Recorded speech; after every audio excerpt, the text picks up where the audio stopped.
అవని stories. Arvind కోడల్ని ఆ చేపల గండం నుంచి బయటకు ఎలా పడేయాలి అని అడిగినప్పుడు కోడలు అవని ఆలోచిస్తూ ఉంటుంది. అవని బాగా ఆలోచించి, మావయ్య, నేను చెప్పినట్టు చేయండి. మీ అబ్బాయికి ఈ విషయం చెప్పండి. ఆ తర్వాత నేను మీకు ఒక విషయం చెప్తాను, అలా చేయండి అని అతనితో ఏదో చెప్తుంది. పక్కన సురేష్ కూడా ఉంటాడు కాబట్టి మీ అత్తగారికి అస్సలు అనుమానం రాదు. భలే తెలివైన ఆలోచన ఇచ్చావు. ఇప్పుడే వాడికి ఆ విషయం చెప్తాను అంటూ సురేష్ దగ్గరికి వెళ్లి కోడలు చెప్పిన విషయాన్ని అతనికి చెప్తాడు. సరేనన్నా, తప్పకుండా అని సురేష్ అంటాడు. చాలా సమయం తర్వాత మావగారు చేపలు తీసుకుని ఇంటికొస్తాడు. దానిని చూసి అత్తగారు చాలా సంతోషపడుతూ, యావండి, నిన్న పడిన చేపలు వేరు, ఈ రోజు పడిన చేపలు వేరు. వీటి రుచి కూడా చాలా బాగుంటది అనుకుంటా. అమ్మాయి చేత పులుసు పెట్టించండి. అందుకు అరవింద్ సరే అని అంటాడు. ఇంతలో సురేష్ పెద్ద పెద్దగా అరుస్తూ అక్కడికొస్తాడు. అమ్మా, నాన్నెంత పని చేశాడో తెలుసా అంటూ లోపలికొచ్చి అతన్ని చూసి, ఓ ఇక్కడే ఉన్నావా? అమ్మా, అసలు నాన్న ఏం చేశాడో తెలుసా? చేపల చెరువు దగ్గరికి వెళ్లి చేపలు పడుతున్నాడు. రేయ్ పెద్దగా అరవబాక, కాళ్ళెంటది. నేనే పంపించాను గాని ఇప్పుడేమైంది? ఏంటి, నువ్వు పంపించావా? ఏమైందో తెలుసా? ఆ చేపల చెరువు ఎవరో అద్దెకి తీసుకున్నారంట. అందులో చేపలు పడుతున్నాడని తెలిసి అక్కడ సీసీ కెమెరాలు కూడా పెట్టారు. ఒక్క నాన్న చేపలు పట్టింది మొత్తం రికార్డ్ అయింది. ఇప్పుడు ఆ ఓనర్ చూస్తే పంచాయతీ పెట్టించి జరిమానా విధిస్తాడు. ఆ మాట వినగానే అత్తగారు చాలా కంగారు పడిపోతారు. వామ్మో, ఆ జరిమానాలంటే లక్షలు విధిస్తారనుకుంటారా? ఒరే, ఏదో ఒకటి చేసి మీ నాన్నని దీని నుండి బయటపడేరా. అక్కడ నాకు స్నేహితుడున్నాడు కాబట్టి సరిపోయింది. వాడే ఇదంతా చెప్పి ఆ వీడియో డిలీట్ చేశాడు. లేకపోతే చాలా పెద్ద గొడవే అయ్యేది. మన పరువు పోయేది. దానికి తోడు డబ్బులు కూడా పోయేవి. ఇంకెప్పుడు అటు వెళ్ళొద్దని చెప్పు నాన్నకి అని కోపంగా చెప్పి సురేష్ అక్కడి నుంచి వెళ్ళిపోతాడు. అదంతా విన్న అనసూయ, యావండి, పాడు చేపలు లేకపోతే లేకపోయినలే గాని మీరు మాత్రం అటు వెళ్ళబాకండి అని అంటుంది. అందుకతను సరేలే, ఇంకెప్పుడు వెళ్ళను అని చెప్పి చేపలు తీసుకుని లోపలికి వెళ్ళిపోతాడు. ఇదంతా చాటుగా చూస్తున్న అవని నవ్వుకుంటుంది. వేసిన ప్లాన్ సరిగ్గా అమలైందని వాళ్ళందరూ సంతోషపడతారు. ఇలా రోజులు గడుస్తున్నాయి.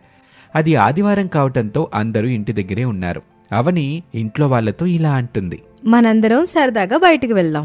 ఆ మాట వినగానే అత్తగారు తన మనసులో, ఏంటి సరదాగా బయటికి వెళ్దామంటుంది కోళ్ళో? బయటికి హోటల్కి వెళ్ళాలి, నచ్చింది ఆర్డర్ పెట్టుకుని తింటే అక్కడ హోటల్ బిల్లు ఏమో చాలా అయిపోద్ది. తర్వాత సినిమాలు అంటది, సినిమాలకి డబ్బు. తర్వాత షాపింగ్ అంటది, బట్టలు గాని ఇంట్లో వస్తువులు గాని.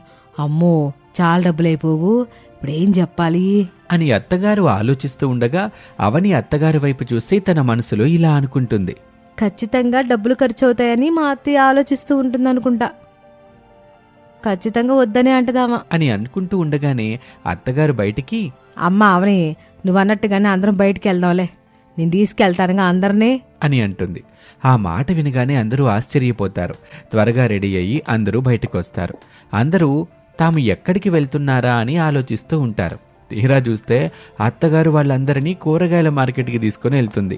ఏంటత్తయ్య, బయటికి వెళ్దామంటే కూరగాయల మార్కెట్కి రావడమా? ఇది కూడా బయటికి రావడమేగా. మనకు కావలసిన కూరగాయలు అవి తీసుకుని వెళ్ళొచ్చు. అంతేలే, పాడైపోయిన కూరగాయలు తీసుకురావడమేగా మీ పని అని తన మనసులో అనుకుంటూ ఉంటుంది. ఇంతలో దూరంగా ఒక వ్యక్తి చీరలమ్ముతూ కనిపిస్తాడు.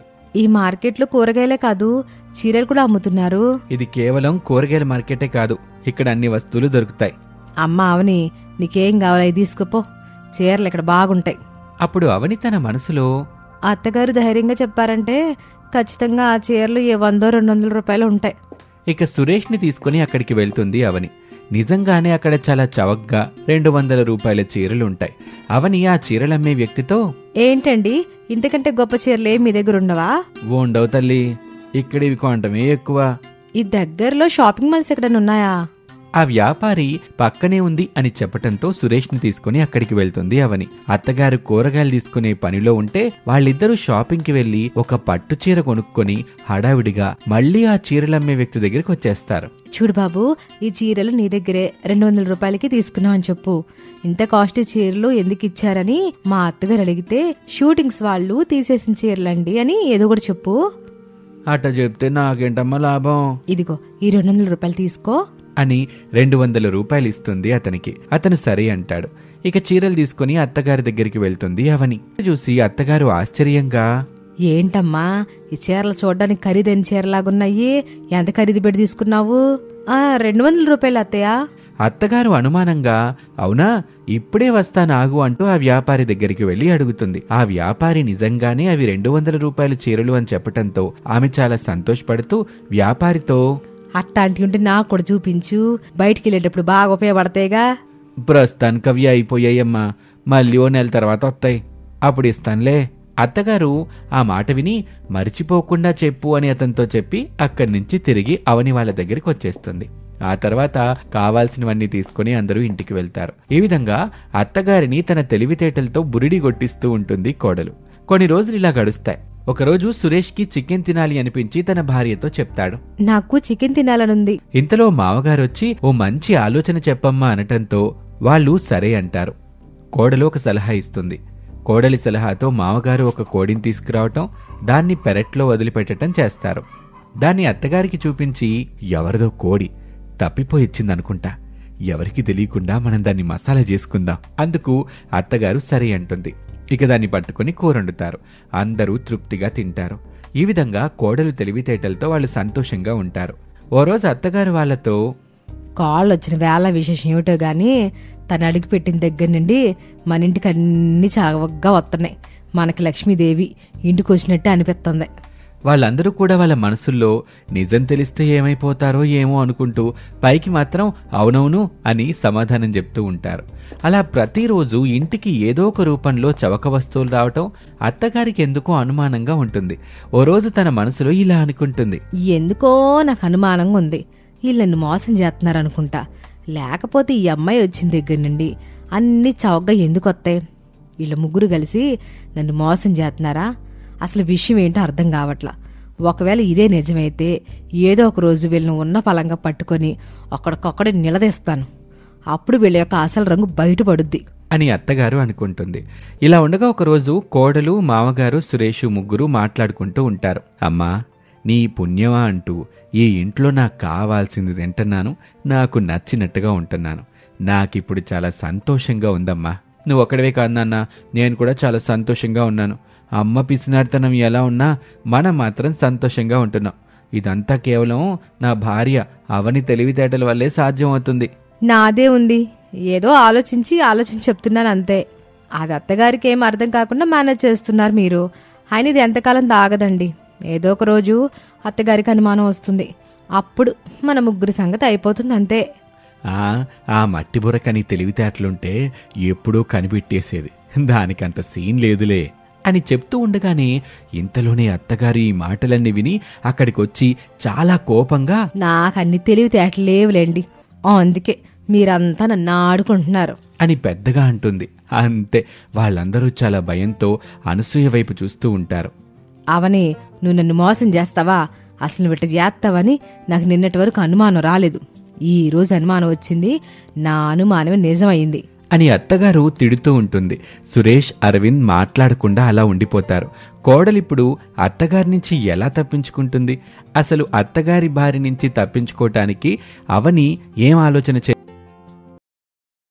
అవని సురేష్కి కొత్తగా పెళ్లైన తర్వాత ఇద్దరూ కారులో సురేష్ ఇంటికి బయలుదేరతారు. మధ్యలో జోరుగా వర్షం మొదలవుతుంది. సడన్ గా కారు ఆగిపోవటంతో డ్రైవర్ రమేష్, ఉన్నట్టుండి కారు ఎందుకు ఆగిపోయిందో అర్థం కావటం లేదు, నేను చూస్తాను, ఒక్క నిమిషం కూర్చోండి అంటూ చెబుతూనే కారు వైపు చూస్తాడు. కానీ ఉపయోగం ఏమీ ఉండదు. సరే, నువ్వు వెళ్ళి దగ్గరలో ఏమన్నా మెకానిక్ షాప్ దొరుకుతుందేమో చూడు అని సురేష్ చెప్పడంతో రమేష్ సరే అని చెప్పి అక్కడి నుంచి వెళ్తాడు. వాళ్ళిద్దరూ కారు దిగి చెట్టు దగ్గర నిలబడతారు. అవని చాలా భయపడుతూ ఉంటుంది. భయంగా ఉంది అవని, భయపడకు, నేనున్నాను కదా. ఒక 5 కిలోమీటర్లు వెళ్తే మన ఇల్లు వచ్చేస్తుంది. మనం దగ్గరలోనే ఉన్నాం. మెకానిక్ దొరికితే రమేష్ వస్తాడు. ఓ 10 నిమిషాల్లో ఇంటికి వెళ్ళిపోవచ్చు. అందుకు అవని సరే అంటుంది. చాలా సమయం అవుతుంది. కానీ రమేష్ రాకపోవడంతో అవనికి కంగారు ఎక్కువ అవుతుంది. సురేష్ అది గమనించి, ఒక్క నిమిషం ఆగు, నేను ఈ చుట్టుపక్కల ఎవరైనా మనకు హెల్ప్ చేస్తారేమో కనుక్కుంటాను అని అక్కడి నుంచి బయలుదేరతాడు. అవని బిక్కుబిక్కుమంటూ అక్కడే ఉంటుంది. ఇదిలా ఉండగా మరోపక్క అత్తగారు అనసూయ భర్త అరవిందుతో ఈ విధంగా మాట్లాడుతూ ఉంటుంది. ఏంటండి, అమ్మాయి అబ్బాయి ఇంకా ఇంటికి రాలేదు? నాకెందుకో చాలా కంగారుగా ఉంది. పైగా వర్షం కూడా పడుతుంది. దారి మధ్యలో ఎక్కడైనా ఆగుంటారా? ఫోన్ చేస్తుంటే ఫోన్ కూడా కలవట్లా. మన వెనకాలే వచ్చిన వాళ్ళు మనతో పాటు రావాలిగా. ఏంటి ఇదంతా? నాకు అర్థం కావట్లేదు అని చాలా కంగారుగా అంటూ ఉంటుంది అనసూయ. అబ్బబ్బా, నాకే కాళ్ళు చేతులు ఆడకపోతుంటే నువ్వెందుకు లేనిపోని అనుమానాలు లేపుతా ఉంటావు? వాళ్ళు క్షేమంగా ఇంటికి వస్తారులే గాని నువ్వేం కంగారు పడబాకు, నన్ను కంగారు పెట్టకో అని అంటూ ఉంటాడు. ఇక ఇదిలా ఉంటే సురేష్ చుట్టుపక్కల వాళ్ళని సహాయం కోసం ప్రయత్నిస్తూ ఉంటాడు. ఇంతలో ఉరుములు మెరుపులు మొదలవుతాయి. ఒక్కసారిగా పెద్ద ఉరుము పడిన శబ్దం వినిపిస్తుంది. ఆ సమయంలోనే సురేష్ వైపు వస్తాడు. పెద్ద మెరుపులు ఉరుములు రావటంతో అవని ఒక్కసారిగా కంగారు పడి కళ్ళు తిరిగి కింద పడిపోతుంది. కొంత సమయం తర్వాత అవని స్పృహ నుంచి బయటకు వస్తుంది. తను బెడ్ మీద పడుకొని ఉంటుంది. అవని పైకి లేచి, నేను ఇక్కడికి ఎలా వచ్చాను? నా భర్త మీద పిడుగు పడింది. నా భర్త ఎక్కడున్నాడు? ఎలా ఉన్నాడు? అని పెద్ద పెద్దగా అరుస్తూ ఉంటుంది. ఇంతలో అత్తగారు మామగారు అక్కడికి వస్తారు. అమ్మ అవనే, కంగారు పడబాక. నీకేం కాలేదు, నీ భర్తకేం కాలేదు. అందరం బాగానే ఉన్నాం. నీ భర్త వస్తున్నాడు, నువ్వేం కంగారు పడబాక అంటూ ఆమెను ఓదారుస్తూ ఉంటుంది. ఇంతలో అక్కడికి సురేష్ వస్తాడు. సురేష్ని చూసి అవని పెద్ద పెద్దగా ఏడుస్తూ, ఏమండి, నేనెంత భయపడిపోయినా తెలుసా? పిడుగు మీ మీద పడిందేమో అనుకున్నా. ఆ భయంతో కళ్ళు తిరిగి పడిపోయాను. మీకేం కాలేదు కదా అంటూ భయపడుతూ అడుగుతూ ఉంటుంది. అయ్యో అవని, నాకేం కాలేదు, నువ్వు కుదురుగా ఉండు. కొంచెం నీ గుండె దడని తగ్గించుకో. ఇక్కడందరం బానే ఉన్నాం, నువ్వెలాంటి టెన్షన్ తీసుకోకు అని ధైర్యం చెప్తాడు. ఇక ఆమె చాలాసేపు మాట్లాడుతుంది. చూస్తూ ఉండగానే ఆ రోజు గడిచిపోతుంది. ఆ మరుసటి రోజు ఉదయం అవని జరిగిన దాని గురించి తలుచుకుంటూ బాధపడుతూ ఉంటుంది. అవని తన మనసులో, మొదటి రోజు ఇలా జరిగిందంటే నాకు చాలా భయంగా ఉంది. మా కాపురం ఎలా ముందు సాగుతుందో ఏమో, ఇంకా భయంగా ఉంది అంటూ అవని ఏడుస్తూ ఉంటుంది. ఇంతలో మళ్లీ వర్షం మొదలవుతుంది. ఆ పిడుగుల శబ్దానికి మళ్లీ అవని భయపడుతుందేమో, పెద్ద పెద్దగా అరుస్తుందని భర్త అత్తగారు ఇద్దరూ అక్కడికి వెళ్తారు. అవని, ఎందుకు భయపడుతున్నావు? ఏమీ కాదు, నువ్వు భయపడకు. నువ్వెలాంటి టెన్షన్ పెట్టుకోవద్దు, ఏం కాదు, సరేనా అంటూ ధైర్యం చెప్తాడు సురేష్. అమ్మ అవనే, నువ్వు కొంచెం విశ్రాంతి తీసుకో, ప్రశాంతంగా ఉండమ్మా అంటూ తనని తన గదిలోకి తీసుకుని వెళ్తుంది. ఇక అత్తగారు అవనికి ధైర్యం చెప్తూ ఉంటుంది. అవని మాట్లాడుతూనే నిద్రలోకి జారుకుంటుంది. అత్తగారు అక్కడి నుంచి బయటకొచ్చి పనులు మొత్తం చేసుకుంటూ ఉంటుంది. సురేష్ తన తల్లితో, అమ్మా, తను బాగా భయపడిపోయింది. ఒక 2 రోజులు వాళ్ళ అమ్మ వాళ్ళ ఇంట్లో వదిలిపెట్టి రమ్మంటావా? వద్దురా బాబు, అసలుకే వర్షాలు బాగా పడుతున్నాయి. మార్గం మధ్యలో మళ్ళీ ఏమన్నా అయితే ఇక భయపడిపోద్ది అంటూ ఉండగా సురేష్కి ఒక ఫోన్ కాల్ వస్తుంది. సురేష్ లిఫ్ట్ చేసి హలో అంటాడు. అవతల వైపు నుంచి అవని తల్లి, బాబు, నేనయ్యా అత్తేని.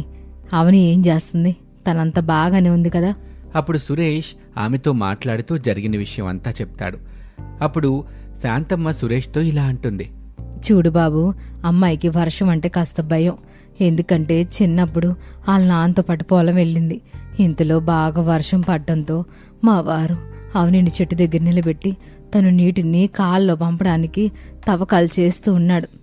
ఒక్కసారిగా అతని మీద పిడుగుపడి మరణించాడయ్యా. అప్పటినుంచి తనకి వర్షం అంటే చాలా భయం. కళ్ళ ముందే తండ్రి చనిపోవటంతో ఎప్పుడు వర్షం పడినా సరే అవని భయపడిపోతా ఉంటది. ఆమెని వర్షాకాలంలో కొంచెం జాగ్రత్తగా చూసుకోవాలి బాబు అంటూ శాంతమ్మ జరిగిన విషయం చెప్తుంది. ఆ మాటలు విని సురేష్ చాలా బాధపడుతూ, మీరేం కంగారు పడకండి అత్తయ్య, నేనున్నాను కదా, నేను అన్నీ చూసుకుంటాను అని ఫోన్ కట్ చేస్తాడు. ఇక అదే విషయాన్ని తల్లితో చెప్పటంతో తల్లి చాలా బాధగా ఇలా అంటుంది. చాలా బాధగా ఉంది బాబు. ఇట్ట జరిగిద్దని మనకు తెలియదుగా. పాప మా అమ్మాయి ఎంత బాధపడిపోయి ఉంటుందో. పోనేలే, నిజం తెలిసిందిగా, మనం కూడా జాగ్రత్తగా ఉందాం. వర్షంలో అసలు అమ్మాయిని ఒంటరి వదిలిపెట్టమాక అని చెప్పటంతో అతను సరే అంటాడు. రోజులు గడుస్తున్నాయి. అవని చాలా సంతోషంగా అక్కడ తన జీవితాన్ని గడుపుతూ ఉంటుంది. ఒకరోజు అత్తగారు అవనితో, అమ్మ అవని, వర్షాకాలం వెళ్ళిపోయింది కదా, నువ్వు మీ అమ్మ వాళ్ళ ఇంటికి వెళ్ళొచ్చుగా అమ్మా. కొన్ని రోజులు అక్కడ సంతోషంగా ఉండి రావచ్చు కదా. అత్తయ్య, నేను ఇక్కడ సంతోషంగా లేనని మీకు ఎవరు చెప్పారు? నేను చాలా సంతోషంగా ఉన్నాను. నిజం చెప్పాలంటే నాకు మిమ్మల్ని చూస్తున్న ప్రతిసారి మా అమ్మ గుర్తొస్తూ ఉంటుంది. మా అమ్మను చూస్తున్నట్టే ఉంటుంది. అలాంటప్పుడు మళ్ళీ మా అమ్మ దగ్గరికి వెళ్ళడం ఎందుకు చెప్పండి? అందుకు ఆమె సరే అంటుంది. కొంత సమయం తర్వాత వాళ్ళిద్దరూ కలిసి మార్కెట్కి వెళ్దామని నిర్ణయించుకుంటారు. ఇద్దరూ కలిసి మార్కెట్కి వెళ్తారు. అక్కడ మార్కెట్లో కావాల్సిన వాటిని తీసుకుంటూ ఉండగా వర్షం పడే సూచనలు కనిపిస్తాయి. అది గమనించిన అత్తగారు, అమ్మ అవనే, ఇంకా కొన్ని కిరాణా వస్తువులు తీసుకోవాలిగా, నువ్వు వెంటనే ఇంటికెళ్ళు, వర్షం పడేలాగుంది. వీలైతే సురేష్కి ఫోన్ చేసి రమ్మని చెప్పు. లేకపోతే తొందరగా నువ్వే వెళ్ళమ్మా. నీకు వచ్చిన దారి గుర్తుంది కదా? నాకు బాగానే గుర్తుంది అత్తయ్య. నేను జాగ్రత్తగానే వెళ్తాను, మీరు కూడా జాగ్రత్తగానే రండి అంటూ అక్కడి నుంచి బయలుదేరుతుంది. ఇంతలో అత్తగారు, అమ్మా అవని, ఇంటి గేటుకే తాళం పెట్టాను, తాళం తీసుకో అంటూ తాళం చెవిని ఇస్తుంది. అవని తాళం తీసుకుని హడావిడిగా ఇంటికి బయలుదేరుతుంది. ఇంతలో వర్షం మొదలవుతుంది. ఆమె హడావిడిగా పరిగెత్తటంతో తన చేతిలో ఉన్న తాళం ఎక్కడో పడిపోతుంది. అవని చాలా కంగారుగా, అయ్యో ఈ తాళం ఎక్కడో పడిపోయింది, ఎక్కడ పడిపోయిందో అర్థం కావట్లేదు, ఓరి భగవంతుడా అంటూ దానిని వెతకటం మొదలు పెడుతుంది. చాలా సమయం దానికోసమే వెతికినప్పటికీ తాళం దొరక్కపోవడంతో ఆమె ఏడుస్తూ ఆ వర్షంలోనే నిలబడిపోతుంది. సురేష్కి ఫోన్ చేస్తే అతను ఫోన్ సైలెంట్లో ఉండటంతో ఫోన్ లిఫ్ట్ చేయటం లేదు. అత్తగారికి ఫోన్ చేస్తే రింగ్ అవుతుంది కానీ లిఫ్ట్ చేయటం లేదు. ఎందుకంటే అత్తగారి ఫోన్ ఇంట్లో మర్చిపోయి వెళ్ళింది. అందుకే తాను ఫోన్ లిఫ్ట్ చేయటం లేదు. అవని చాలా కంగారుగా భయంగా అక్కడే ఉండిపోతుంది. చుట్టుపక్కల ఎవ్వరూ తెలిసిన వాళ్ళు లేరు. నిలబడ్డానికి చెట్టు కూడా లేదు. తనకి ఏం చేయాలో అర్థం కావటం లేదు. అందుకే గోడ దూకి అవతలికి వెళ్లాలని నిర్ణయించుకొని అక్కడ ఉన్న గోడ దూకే ప్రయత్నం చేస్తుంది. ఇంతలో అది గమనించిన ఒక వ్యక్తి, దొంగ దొంగ పట్టుకోండి పట్టుకోండి అంటూ అరుస్తూ ఉంటాడు. నేను దొంగని కాదండి, నేను ఇంటికి కొత్త కోడల్ని, నా పేరు అవని. నేను తాళాన్ని ఎక్కడ పోగొట్టేశాను, అందుకే ఇలా చేస్తున్నాను. నేను దొంగని కాదండి అని అంటుంది. ఆయన ఆమె మాటలు అస్సలు వినడు. చుట్టుపక్కల వాళ్ళని పిలుస్తూ ఉండగా అవని చాలా కంగారు పడిపోతుంది. ఇంతలో చుట్టుపక్కల వాళ్ళు వస్తారు. ఆమెను చూసి, ఆమె దొంగ కాదు బాబు, ఆ ఇంటి కోళ్లే అంటూ ఆమెకు సహాయం చేసి ఇంట్లోకి తీసుకువెళ్తారు. చాలా సమయం తర్వాత అత్తగారు వస్తారు. జరిగిన విషయం అంతా పక్కింటి పార్వతి చెప్తుంది. అనసూయ చాలా కంగారుగా అవని దగ్గరికి వెళ్తుంది. తను అక్కడికి వెళ్ళి అవనితో మాట్లాడి విషయం తెలుసుకొని జాగ్రత్తగా ఇంటికి తీసుకువెళ్తుంది. తాళం పగలగొట్టి లోపలికి వెళ్తారు. అత్తయ్య, వర్షాకాలంలో మాత్రం నేను ఎక్కడికి రానత్తయ్య, నాకు చాలా భయంగా ఉంది. దయచేసి నన్ను వర్షాకాలంలో ఇబ్బందులు పెట్టకండి అంటూ అవని ఏడుస్తుంది. ఆమె బాధను అర్థం చేసుకున్న అత్తగారు కూడా సరే అంటుంది. ఇలాగే రోజులు గడుస్తూ ఉంటాయి. వర్షాకాలంలో ఆమెను అసలు ఎవ్వరూ ఏమీ అనేవారు కాదు. ఆమె పాటికి ఆమె సైలెంట్గా ఇంట్లోనే ఉంటుంది. వేసవికాలం చలికాలంలో ఎలాంటి బెదురు లేకుండా అందరితో కలిసిపోయి సంతోషంగా వారితో ఆనందాన్ని పంచుకుంటూ అత్తగారికి పనుల్లో తోడ్పడుతూ ఉంటుంది. ఎప్పటికైనా ఆమెకు వర్షంపై ఉన్న అభిప్రాయం మారాలని ఎంతోమంది దేవుళ్ళని కోరుకుంటూ ఉంటుంది అత్తగారు. మనం కూడా అవనికి వర్షం మీద భయం పోవాలని మనస్ఫూర్తిగా కోరుకుందాం.